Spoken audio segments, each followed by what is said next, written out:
ang ating menu ngayong araw. Ito pala ay isang tulyang ginto na galing lamang sa ilog. Libre lamang po ito dahil namumulot lamang kami.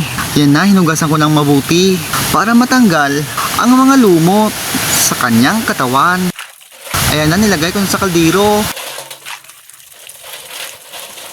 At syempre, nakasalang na. Kumulo na yung tubig at saka nilagay ko sa batyang stainless. Ayan na, yung sabaw, tinapon ko na lang. Dahil, hindi ko naman yun kailangan. Syempre, isa-isahin kong tanggalin ang laman ng tulyang ginto.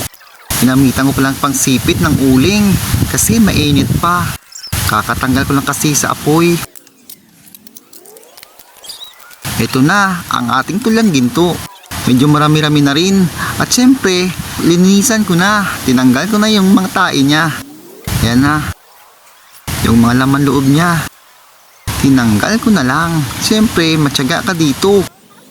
Dahil 1-2-1-2 ang ating gagawin.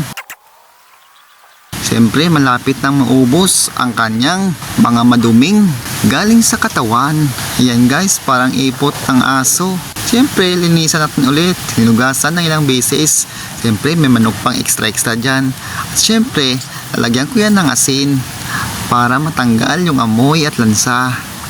Siyempre, dahil nasa probinsya tayo, dito tayo sa labas magluluto. Siyempre, ang ating kahoy na panggatong, siyempre naman, ito ang ating kawaling galing hapon. Ay, panahon pa pala ng hapon. Kulang ako sa panahon. Siyempre, ito na ang ating mahiwagang kabayong galing sa niyog. Ayan, kabayong may niyog pala. Siyempre, kuskus ako dito. Mano-mano lang kasi hindi naman tayong mayaman. Ayan na, tiyaga-tiyaga lang. Kasi yung niyog naman to, mahirap din. Siyempre, nalagyan ko na ng toyo habang pinipigyan ko na yung gata doon sa labas. Siyempre, betsen, asen. Ayan na, food coloring na lang. Kalimutan na naman tayong suwete dito. Siyempre, ang ating mahiwagang ice cream. Ay, gata pala. Ayan na. Siyempre, halo-halo natin. Mikos-mikos natin yan. Parang galing imburnal yung ating pagkain. Ay, siyempre, hindi naman. Siyempre, tinikpan ko na. Luto na. Saya mukbang na. Ayan na ako. Kinain ko na lahat. Siyempre, iniwan ko yung iba. Tinikman ko na agad. Siyempre, may kasamang isda dyan. Isdang dalagang bukid. Ayan na.